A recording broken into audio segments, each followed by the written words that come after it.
podcast. You're listening to Coach Ray. And at the outset, we've got to mention our apparel sponsor, Bro Will Embroidery and Custom Tees. Mr. Wayne Williams is the proprietor. You can call him at 347-737-9609. Professional tees done by professional brothers. Bro Will Embroidery and Custom Tees. Our next guest is a United States Army veteran who served in not one, not two, but 3 combat tours during Operation Iraqi Freedom under the Bush administration between 2004 and 2012. While in service and afterward, he's developed a solution to eradicate veteran homelessness, unemployment, and suffrage of PTSD. The solution is named the Transition Unit Theory and has been discussed in many levels. And 2 years ago, he gave a very inspiring speech on his theory at an event on the Wings Warriors organization at the Oklahoma State Capitol in 2017. His actions and his words are inspired thousands to join veterans and their families to assist with veteran service after their military career is completed. This gentleman is an entrepreneur. He is a motivational speaker, and he is here speaking with us on the Coach Ray Speaks podcast. I'd like to welcome Mr. Cornelius Maxwell to the table. Hi, Ray. How you doing? I'm well, sir. How are you? And I thank you for being I'm here. good. I can't complain. Awesome. Well, Great. Thank you for having me. I'd like to say first and foremost to your audience, I'd like to thank them for listening to me and listening to this episode. And I hope they really learn something. And I hope they truly enjoy this episode. Well, we're going to make sure they do. Let's get into it. Because my first question, not 1, not 2, but 3 deployments. Correct. I got to ask you why. Why 3 deployments? I mean, that's just the way the cookie crumbled. I enlisted to serve, and I just kept getting that call to serve. So, and I was just in that position. And so that's pretty much how it turned out. So. Well, because there are guys that, they're in the armed services, but they, once one deployment, they don't want anything to do with it after the first or even a second deployment. So that's why I'm asking 3 times. What is it about the armed services that appealed to you, that made you want to go back? Was it because that was shortly after 9/11? That Correct. Mm-hmm. Correct. Well, I looked at it as, I was a young man in school. I was in college at the time, and I was struggling financially. I couldn't maintain a career or find a job and go to school at the same time. And I wanted to create opportunities for myself, for my family, and I was struggling to do so. So that's why I enlisted, was so that I can have better opportunities for myself, so I can do that for my family. Mm-hmm. And when I just got there, when I went to basic training, they told us up front, you either end up in Iraq or Afghanistan. So if you're afraid of that, then you might as well walk away now. And I believe that everyone should have something worth living for. And so, and that was my motivation, was being able to be in position to, like I said, help my family and as well as build on the family name. So. Mm-hmm. Now, again, this was just after 9/11, and there were many U.S. allies that did not support this operation. Now, according to Machiavelli, regarding allies, when you treat them well, they're yours, they shed blood, they risk property, they risk their lives, their children. But when the danger is remote, when the danger is close, they turn against you. Do you, or did you see people turn against, allies turn against in the time that you served? What was it like on the ground itself during that operation? It was different. It was a culture, difference. And so, like I said, I've seen a level of poverty there that I haven't seen here in the U.S. That one thing really affected me. And I remember we was on a mission, and we seen, as we was on this mission, we was driving around, and we seen this lady, and she was in this pond, and she was washing her clothes in this pond. And there was horses and donkeys, and they were drinking this water, and they were urinating and defecating in the water. And then we seen her children playing in this water, and then we even seen them drinking this water. Like I said, that level of poverty I've never seen before. So, to this day, it still affects me knowing that people have that type of level of poverty. And that's actually saw boots on ground wise. Now, as far as allies and community leaders accepting us, some accepted us and some didn't. Like I said, it's just like everyday life or every day in the streets. You have some people that smile in your face and then stab you in the back. So it was the same thing. It just depends on the individual and what their circumstance was and where they believed on me while we were there. So did we see some of that? We did. Did we get some support? We had a lot of support. We had more support than we'd had non-support. But there was some resistance, right? Yes, there was some resistance. Like I said, we're doing it. Well, of course. I mean, it's a regime change, right? And so you're changing that whole government system. And you have people that say, you and I, we're not children, we're adults. So we had a childhood, and we're used to doing things a certain way. And I've come to learn since I got out of the military about the change cycle. And Maslow needs for change. You're talking about the different levels. Everyone needs security, and they need their personal needs, like as far as being safe, right, and as well as being able to eat and having shelter. Well, they've come used to that system, so they were familiar with that system. And so I recently told someone that I believe that we may have exited Iraq a little premature, because there hasn't been a generation of children who've been raised under the new the regime. So they've been taught the old regime, but yet they haven't been raised under the new regime. Does that make sense? How important is that in a regime change? Because in doing so, you're looking at corruption. You have people who are used to doing it a certain way. They can corrupt the next generation. They're teaching. Just like in school, education is important. What we teach the children is what they grow up to believe. And that's the same thing. We have to let them see it. And you just can't teach it to them in a book. They have to see it. They have to see how successful the regime is going to be. And they haven't been able to have the opportunity to see that. There were many people in this country that protested this operation. Do you think those protests were unpatriotic in any way? The thing is you can agree and disagree, and that's the beauty of our government system. Where I saw in Iraq, where if you disagree with Saddam, where they had death squads, and those death squads would run in your house and murder your whole family. So the fact that you can have the opportunity to disagree with it says a lot about our country and our government system. But at the same time, there was a time when I was in charge of, I was one of the sergeants on a funeral detail. And my job was to travel to the East Coast. And we did funerals for people for soldiers who had died in Iraq and soldiers who died in Afghanistan. And even we did funerals for people who had just retired and just got old and, they had died, and we did their funerals.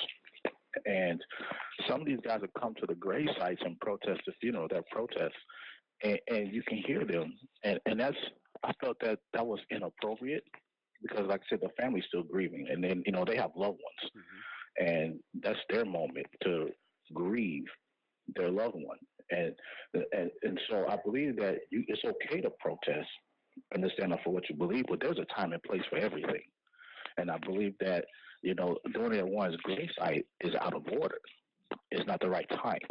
But if you're doing it at if you put together a rally and you organize it and you say, this is what we're protesting, and you want to go to your legislator, let's say like to your capital or something like that, then it's in order. So it's how you structure it. And it's done with respect and out of respect. It's it's supposed to be civil. There ultimately is no resolution to the question of whether Iraq had WND stocks, right?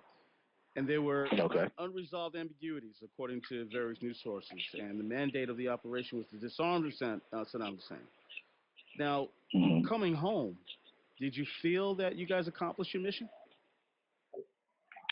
I feel, like I said, I believe that I think we put out Iraq premature because, again, I believe that we need at least 2 generations, 2 to 3 generations under the regime to see it become successful.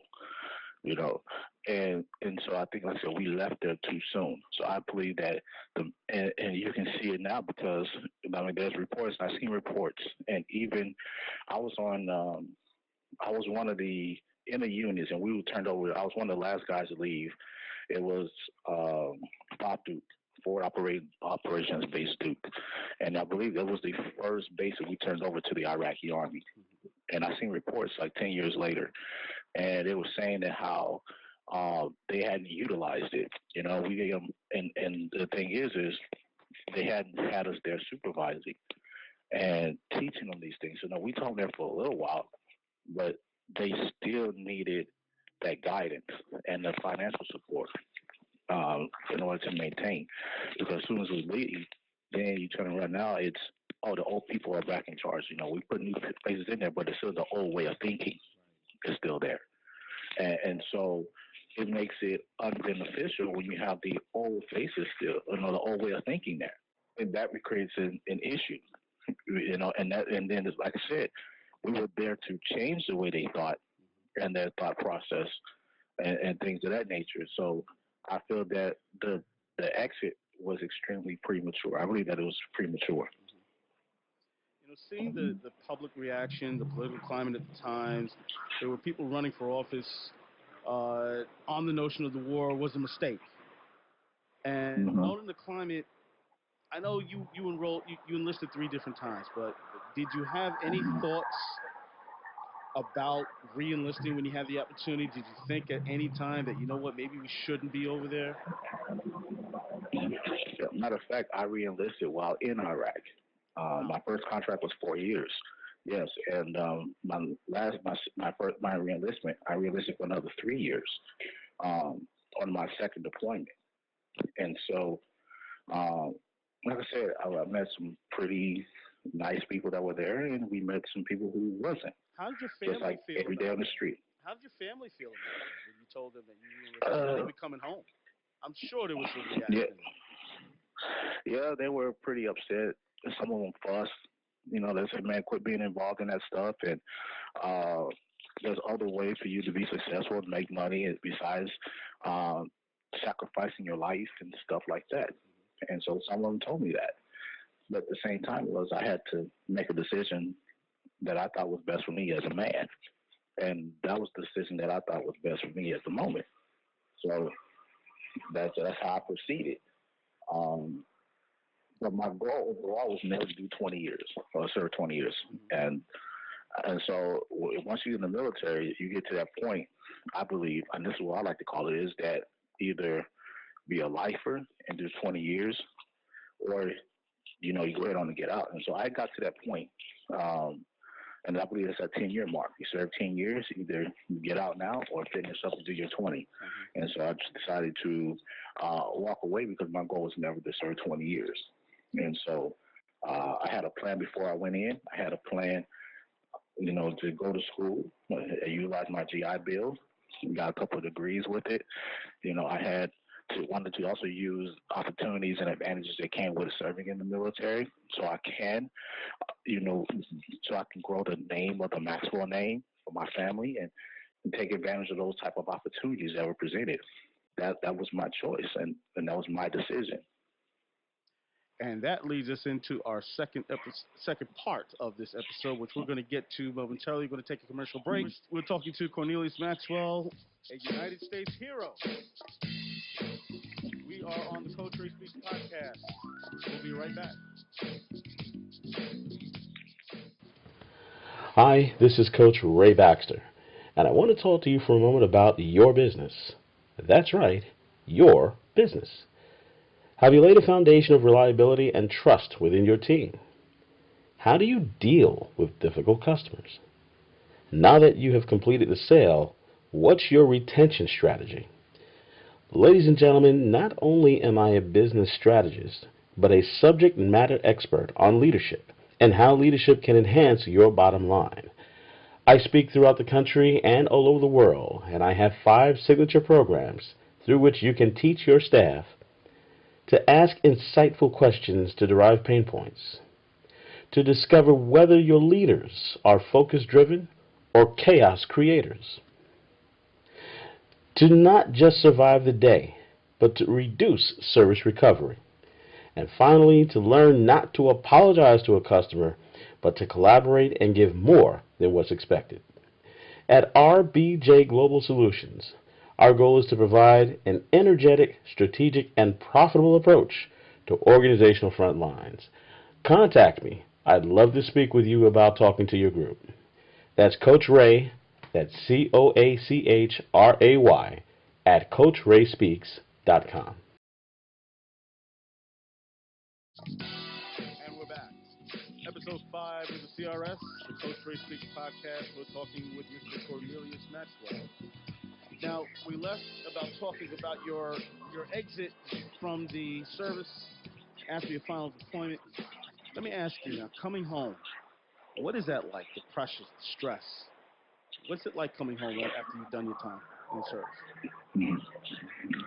Well, it wasn't what I thought it was. And so I thought I was more prepared than what I actually was. And so, I had some of my own struggles, and I started talking to some of my buddies and my friends, and I started noticing they started having the same issues that I had. And so one of those issues was finding a job that paid decent money. Every job that I applied for, they wanted to offer me minimum wage. And here I am, a 30-year-old man. I'm, about to turn 30. And at one point, I was the sergeant of the guard, which means I was responsible for basic security for protecting over 11,000 lives in a war zone, in the combat zone. So I have this type of leadership under my belt. Now I have this type of leadership experience. And it became, in the job interviews, it was like dismissed. And I was like, well, I was managed and led teams, and and I've been on a multinational task force, and I have international work experience, and and I've worked as a liaison on behalf of this country, and I have all these strong, solid skills, and I've worked in embassies, and I've worked with governors, and I've worked with community leaders, and I have all this experience, and you're telling me that that doesn't get recognized because when they realize that the civilian population doesn't realize, they can't correlate to that type of experience, and so so it made us unemployable for a lot of times, and I come to realize that even with a lot of companies, they don't employ the veterans. They see the military, and I believe that there's a stigma that we're crazy with guns, and so they see you as being dangerous, and that's not the case because, like I said, we have this extensive level of leadership that where people who have college, and I didn't have a college education either at the time, so I hadn't had a bachelor's degree. So it's hard to compete when you don't have the credibility to search for employment. And so that became an issue for me. So it was the same issue that I had. Go ahead. Well, I was going to ask, what types of, between yourself and the people that you were speaking with, what types of jobs were you being offered? Well, that was the issue. There was no jobs being offered. No jobs being offered. Wow. Okay. Correct. That became the issue for me. And you look at my resume, and my resume looks really good, and it had a ton of leadership experience. And so, but then I also looked at other things as well. And I started seeing reports on the PTSD when veterans come back, and that became another issue, was being able to relate to people. And I realized I really just couldn't relate to people anymore.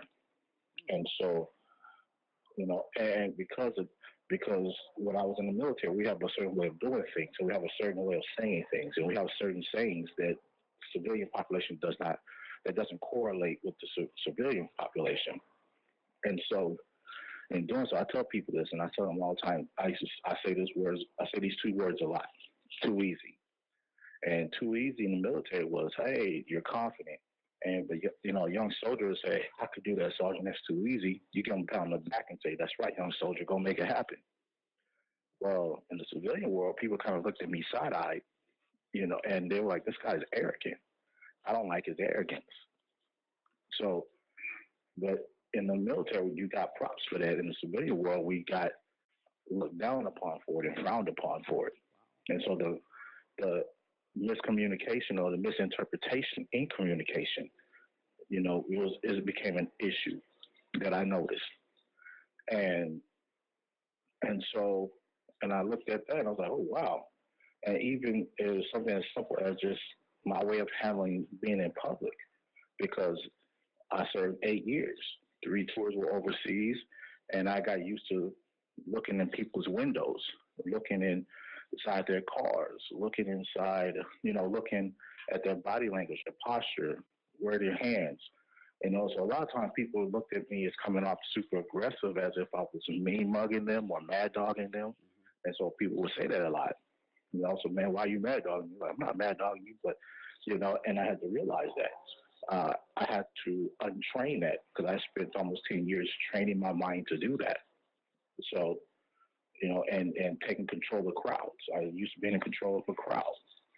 So that became an issue, not being, controlling the crowd. You go this way, you go that way, and stuff like that. So, and I noticed that became an issue. And I'm not the only one that experienced these issues. So, there's something called the Vietnam syndrome or stigma that corrupted U.S. policies and politics for a long period of time.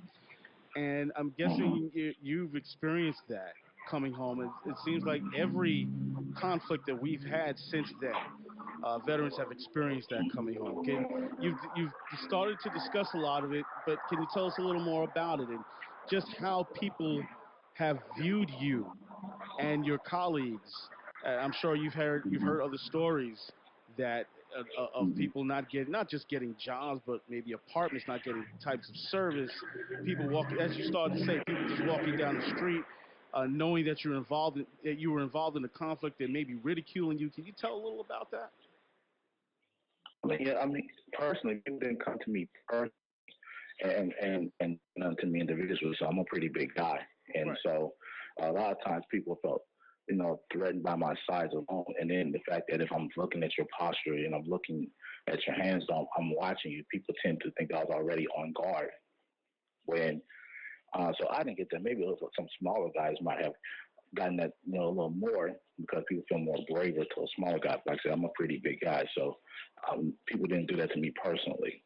Approach me on that. Well, let's give everybody a picture, and people are going to see during the interview. You're a big dude. You played tight end in high school, right? And so you're a pretty big guy. So no one's going to walk up to you and try to, and no matter what, anyway. But again, you've got people that are not of your stature that suffer a lot of this stuff, right? I mean, correct. Now I heard stories from smaller guys where people say stuff to them about what they thought about the war and stuff like that. But personally, it was more of a conversation. It wasn't confrontational. So, but what I did realize is what I saw was when I was in service, when I mentioned about the protests, at the funerals, and I saw that lack of disrespect. I mean, let the family grieve. I know how you feel. It's fine. You have a platform to discuss how you feel, and in this country, we can do that.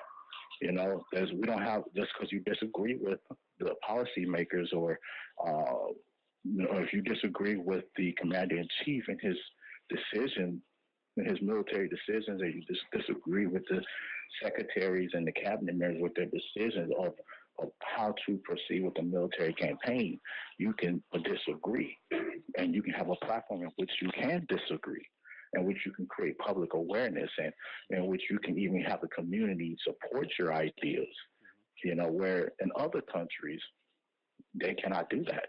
You rise against those leaders, and those leaders will have you and your family executed. So, and I feel that it is a good thing that our country is designed this way, where you can disagree, and you can create awareness around your thought process and how you feel about certain governmental strategies. That's the ideals of what this country was founded on. Let's shift gears a little bit. PTSD, post-traumatic stress syndrome. according to military.com, 30% of all who serve in war zones experience this. And there are a lot of people that don't know anything about PTSD. So what I'd like from you is to tell us, what is it? What are the consequences? Is there a definitive form of treatment? And how are those that have it perceived? Okay. Well, PTSD stands for post-traumatic stress disorder.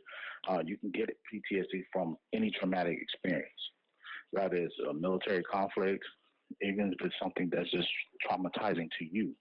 It leaves a lasting impression on you, and it creates symptoms of anxiety. It creates symptoms of anger.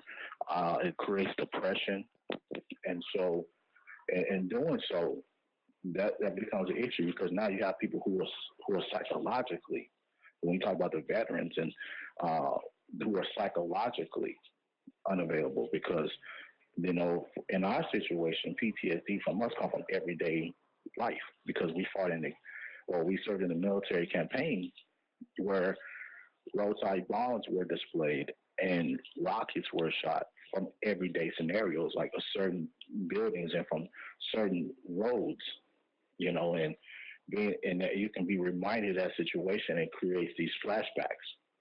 So also it can come from just thinking about your experiences.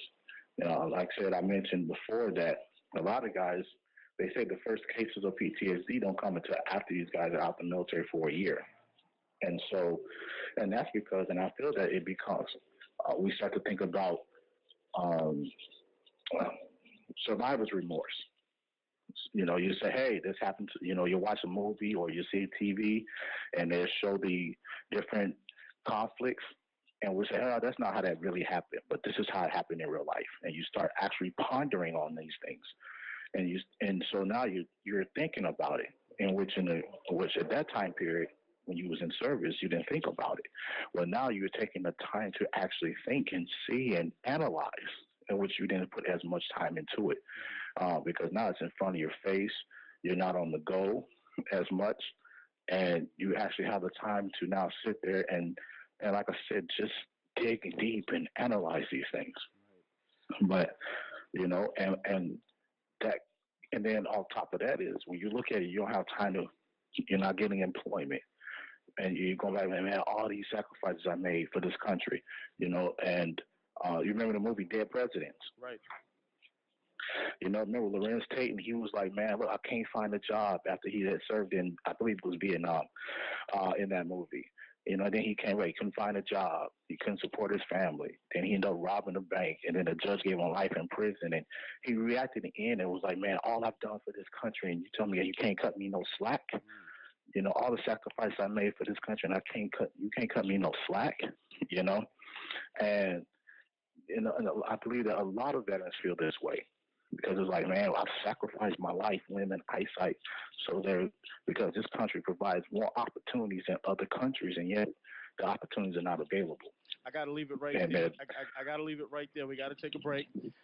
We will be right back with the Coach Ray Speaks podcast.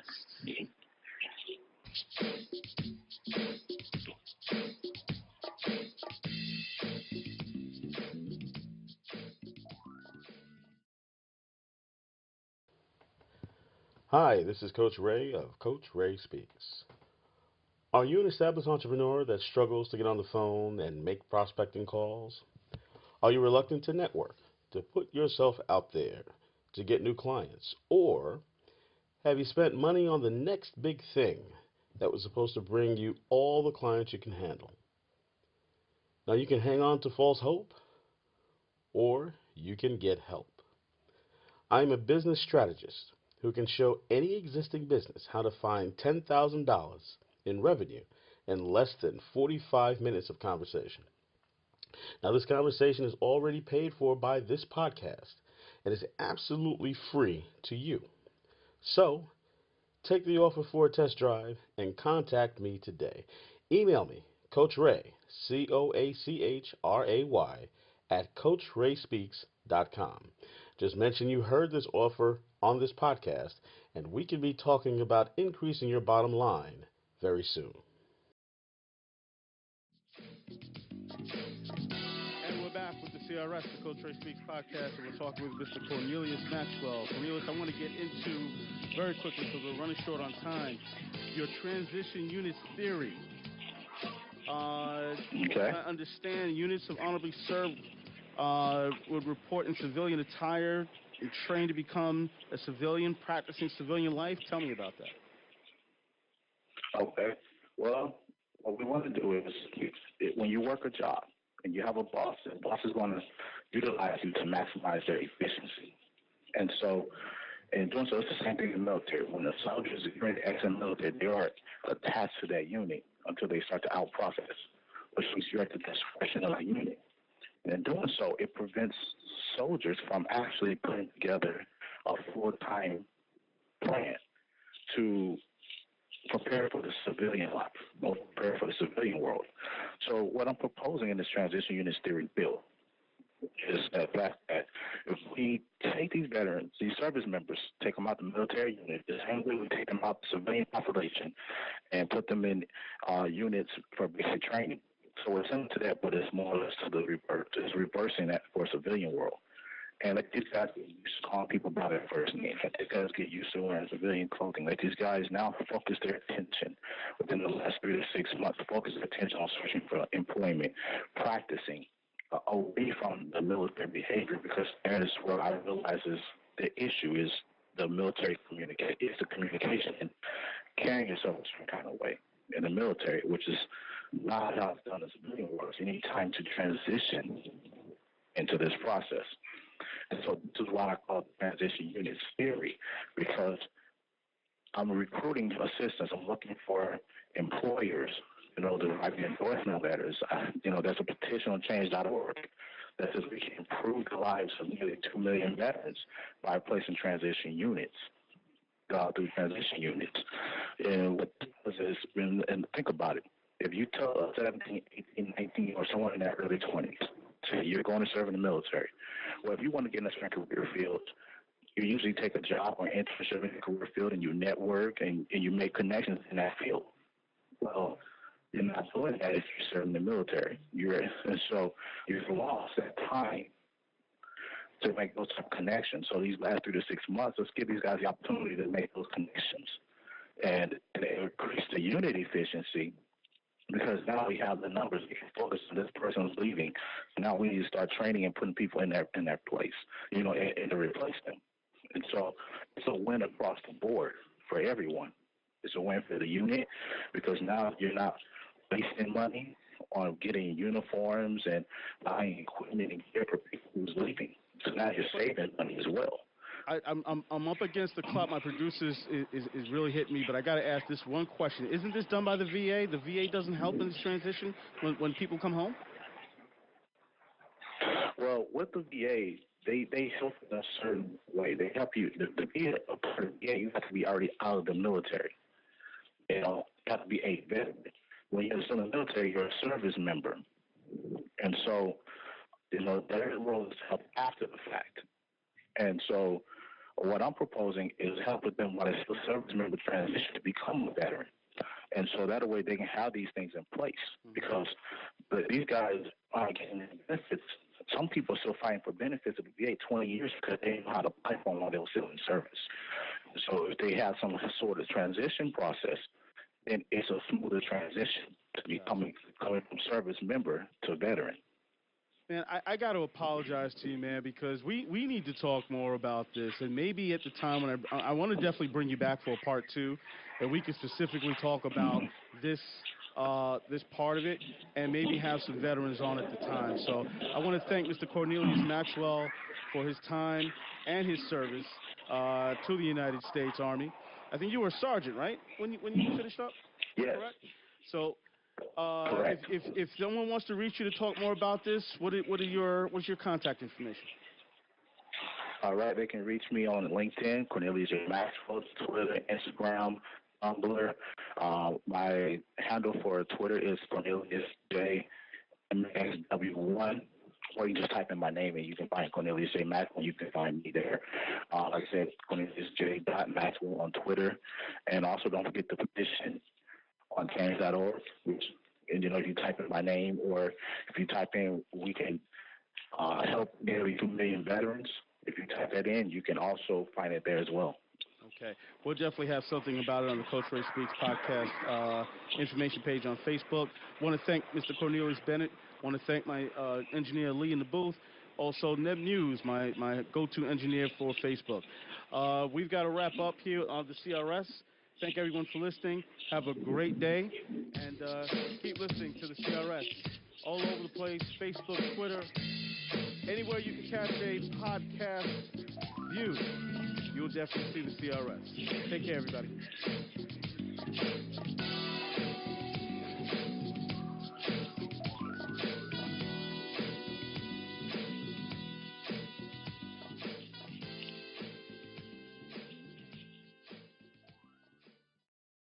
Hey, this is Coach Ray from Coach Ray Speaks. I want to thank you for listening to the podcast. We hope to give you great content with each and every episode. If you happen to want to speak with us or have any comments about the show, please contact me at Coach Ray, COACHRAY, at CoachRaySpeaks.com. Otherwise, lift your feet up, light them if you got them. We'll be right back with great conversation.